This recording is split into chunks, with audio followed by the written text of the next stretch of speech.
live with my friend and Welcome to the live podcast where we figure out frameworks to live the most fulfilling life possible. I share these thoughts and ideas from the lens of philosophy, observation, and critical thinking. My name is Jabade Umi and I'll be your companion on your self-improvement journey. Please share that's what I and said, enjoy. like, why did you to the AK? Sounds cool. So,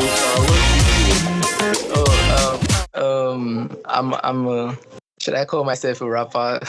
I'm a rapper and I do animation by the side. So now, my first question would be like, from doing animation to like music, how was that process? How did you transition from animation to music? Okay, so I first started off with animation, but I didn't actually start with animation. I was looking for ways to express myself.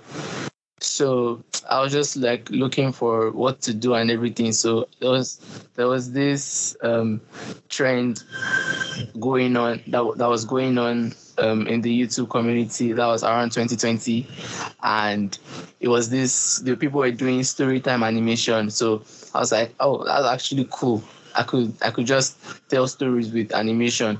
I already knew how to draw, so I feel like that was just something I wanted to do. So I just tried that. So I started releasing videos and everything.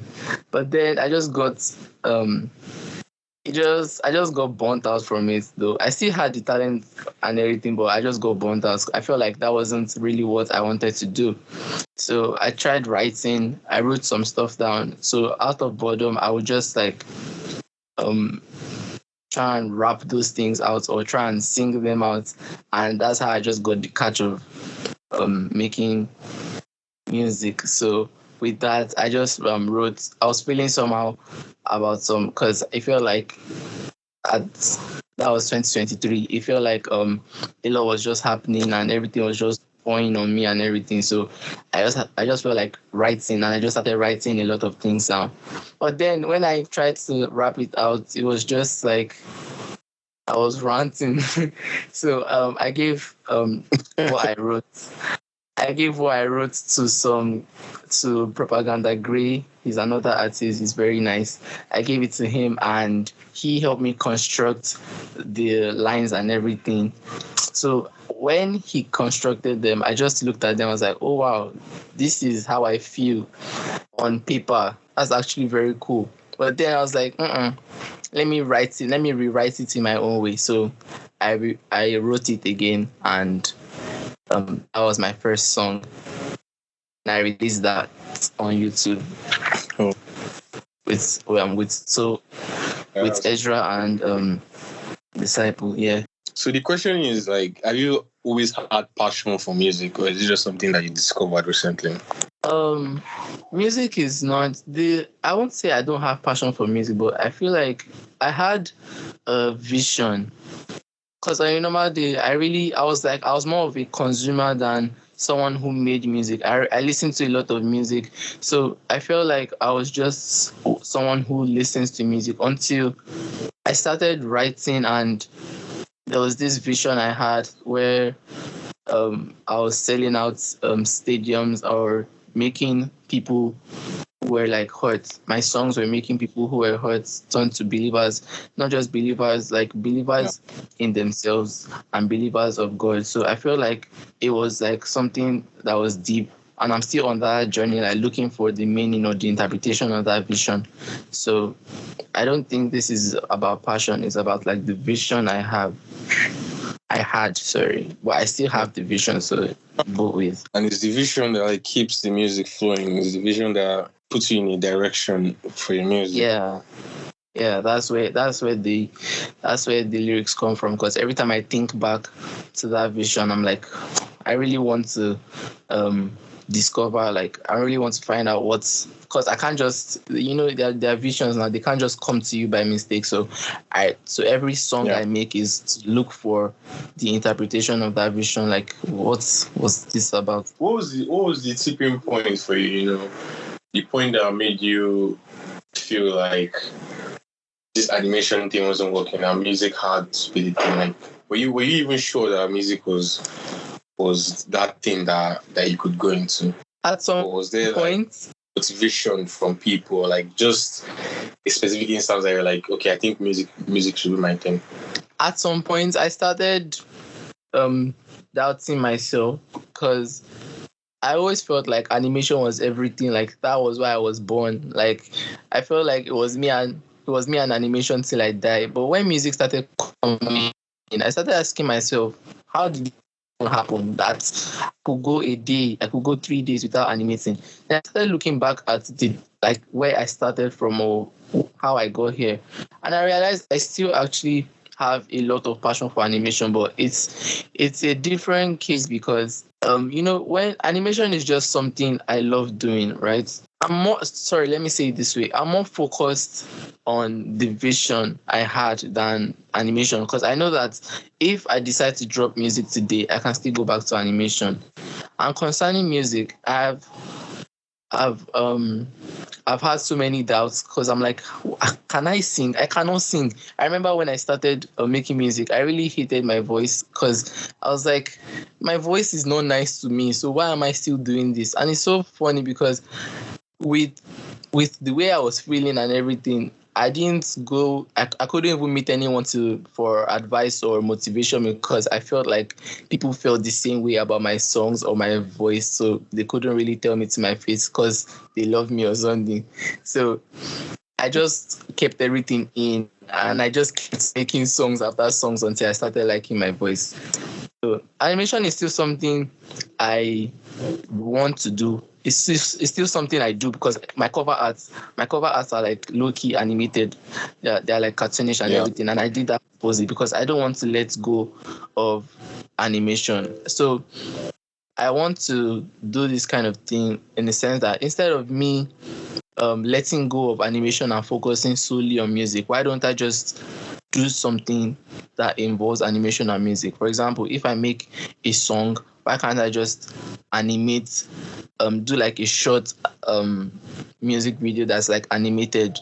So that would be something different because not every artist does that because most artists are like behind expensive cars and everything. But like, why can't I just do something different? I mean, do you understand? Yeah, it's very nice the way you merged both the animation and the music. Like people think that they won't work together, but the way you did it was actually very nice. Yeah. Now, so let's talk about the music industry. Where the main point of the podcast, like talk about your experience in music and then also talk about the experience in the industry. So like, how has it been, like starting out, coming in 2023 till now?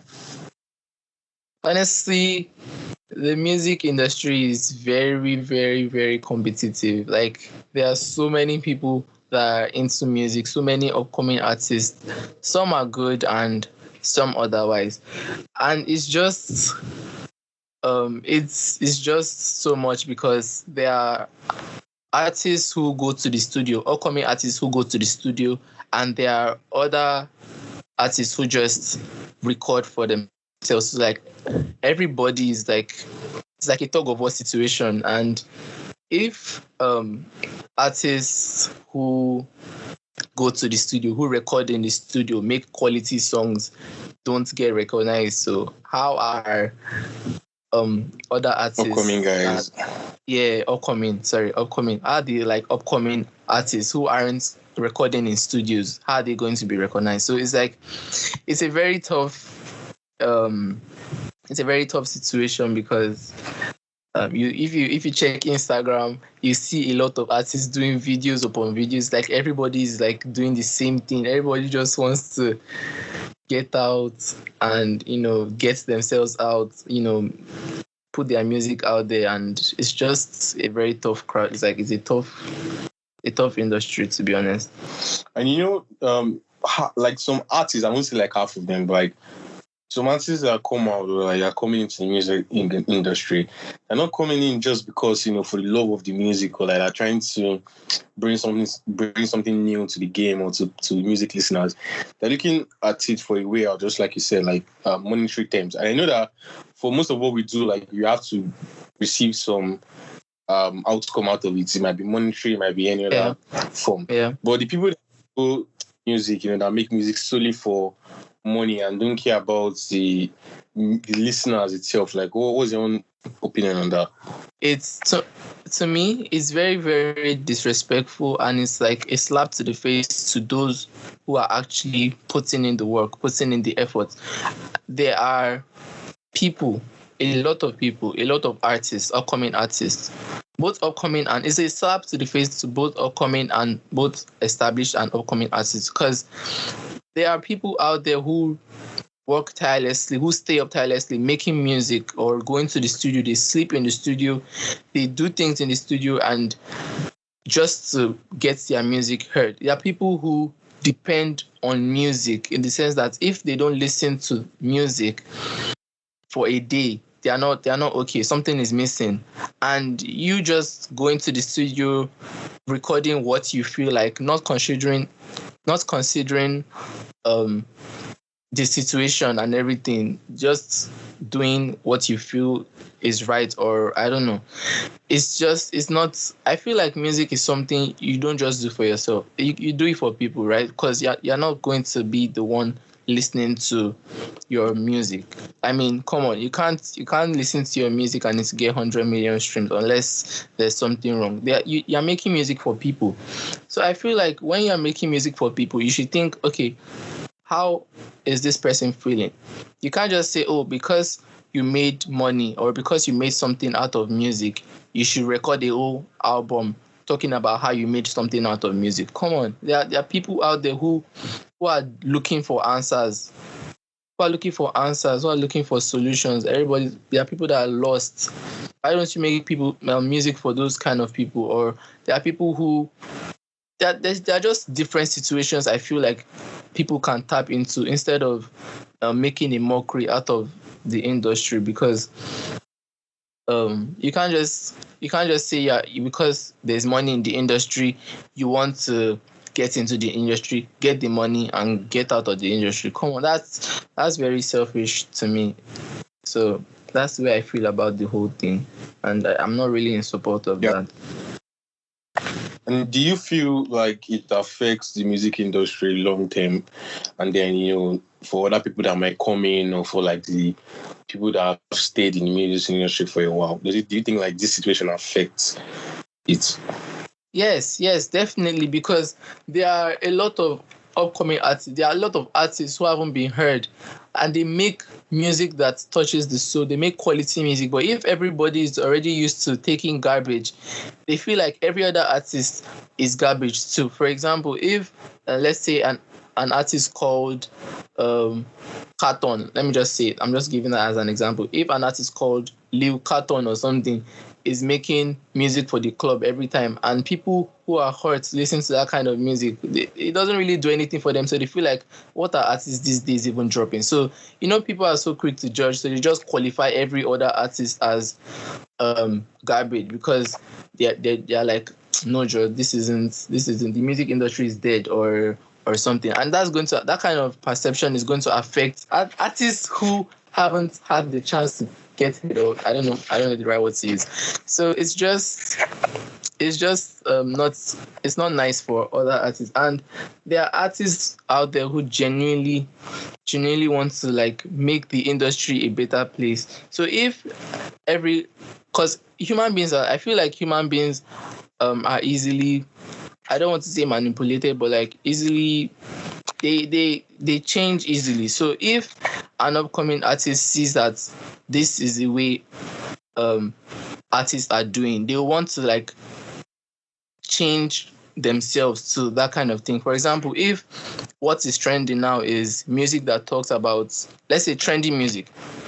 For example, I do songs that are like that are reflective and everything. So if I see that reflective songs are not really getting recognition, but it's songs that, like club songs and everything, I feel like maybe I should just touch on club songs for a while. And if I make a club song and that song gets, like, should I say, recognition, I would turn to making club songs, leaving the reflective, which will have worked if I just which will have worked. So I don't really know. So this kind of things it has a way of influencing both the listeners and upcoming artists. So like you as a musician, or let's say as a musicians, or like as musicians generally, or maybe people that lead the industry, what would be your own strategy for like solving this situation, as a musician yourself, and maybe like people that manage the industry? I'd say one of the most important things are things that come and go, to be honest. Like the real things always stay. It doesn't matter how long, the real things always stay. So you have to like believe in the compounding effect. Just keep doing what you're doing, right?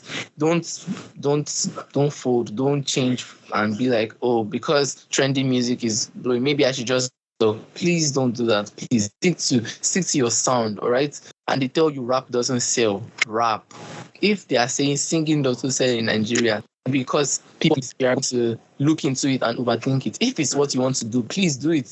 All right? If it's trendy music you want to do, of course you can do that. You're free to. But if you're an artist that you know you want to leave a mark in the industry and you want to leave a mark for generations to come, please keep doing what you're doing, because at the end of the day, these trends, because they are trends now, they are going to go.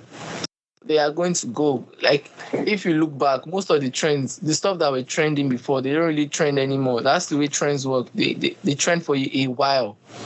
But things that are like evergreen, they stay. That's the whole point of it. So I feel like we can't really control a lot of things.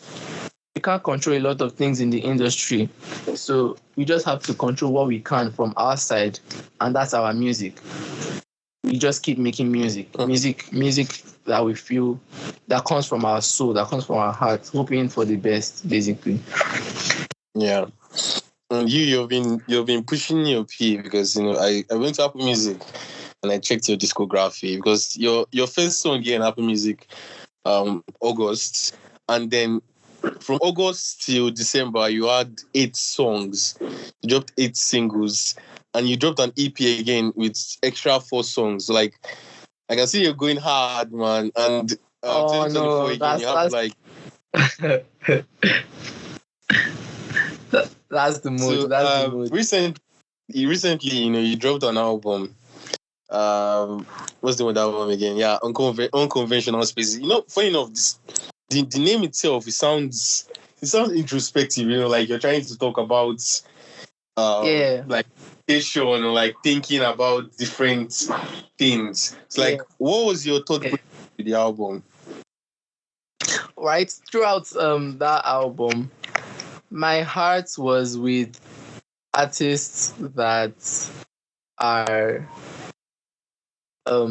artists that want to do better, but they can't because of the situations they are in, or because of the kind of environments they found themselves in. That's the song. All the songs, they were basically there. And I feel like every song tells a story. From the intro was Mommy's Dream. In that song, my mom was talking about the dream she had of me climbing stages and everything. The second one was talking about my destiny. So I feel like some of the time when I talk about myself and my experiences, I feel like if people listen hard enough, they can also get some things from that. They can get some things from that will help them too. Most of the time, I don't really talk directly to the listeners. I talk about the stuff going on with me. Hopefully, they can learn one or two from that, or take one or two from that. Yeah. And I don't just think it's for musicians alone. I think it's for all creatives, people that just create stuff. Yes, exactly. So, like, what's your best song on the album? You cannot choose your baby, but I mean, you like his song the most out of all of them. My best song, I'd say my best song is I'll Wait Here, the outro. Oh, that's cool. No, I think it's actually two, I'll Wait Here and Destiny. Yeah. Right. Why do you like those 2 songs the most? What separates them from the others?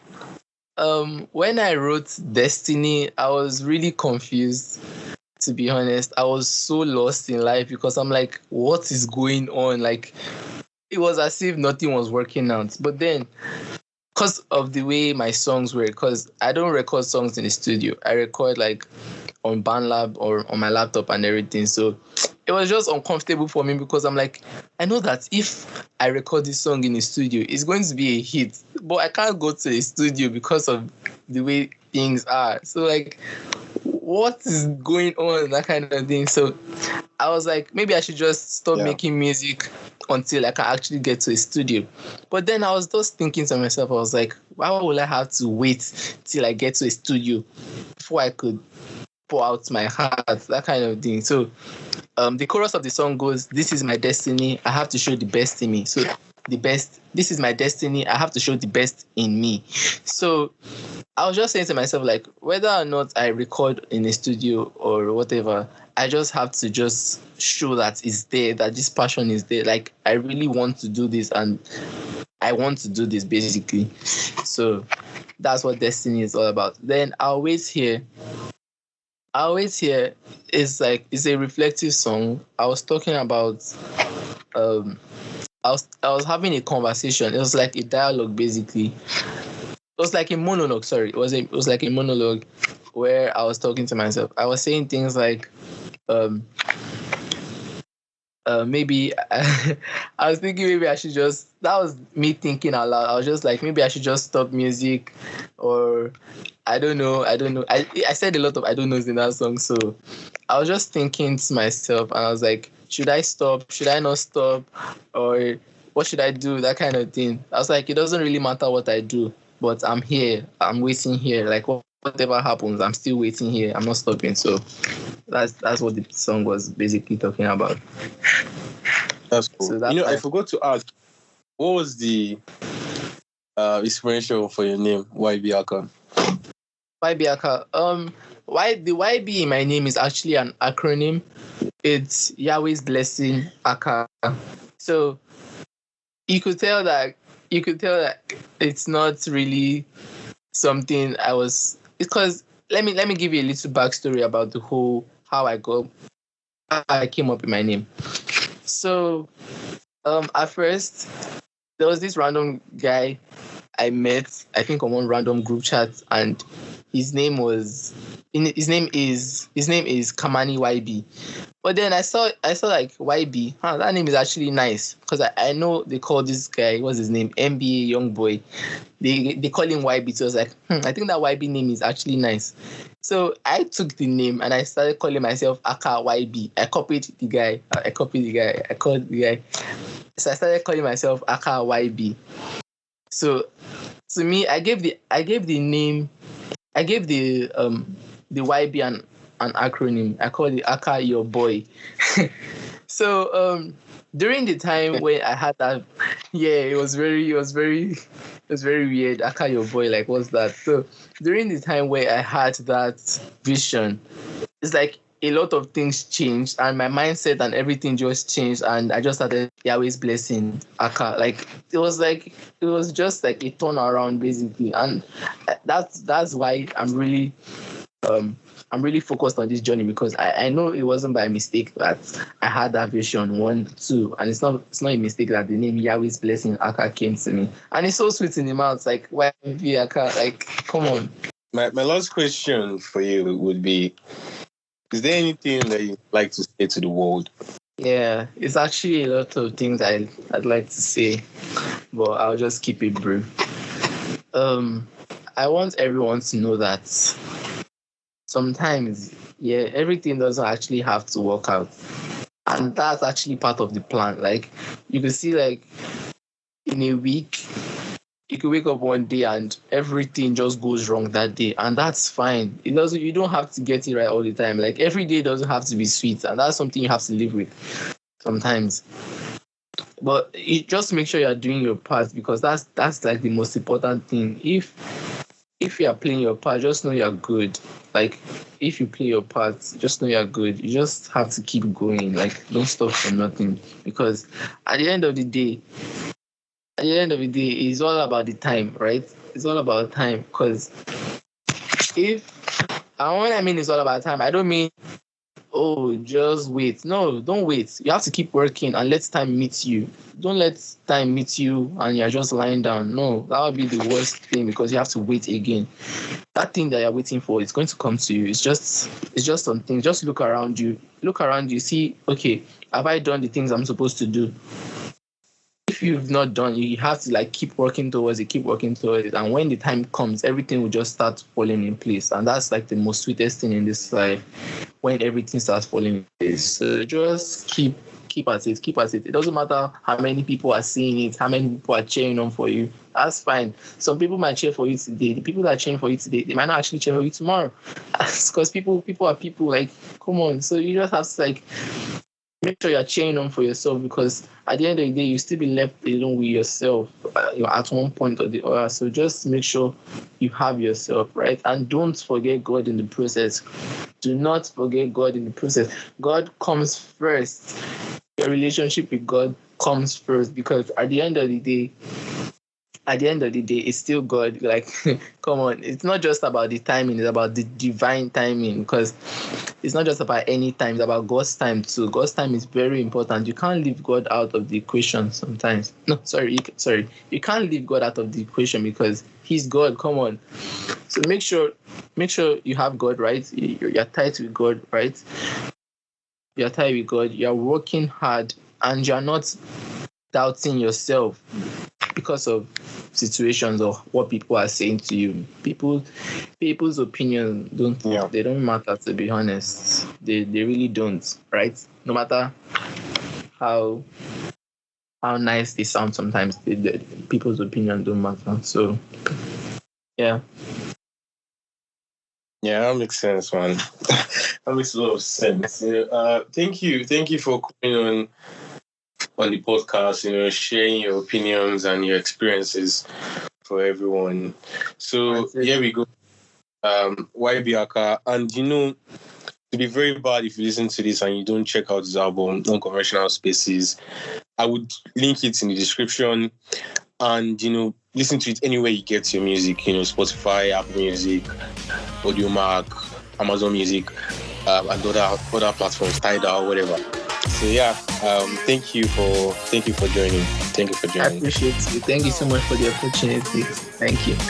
All right, man. Take care of yourself. Yeah.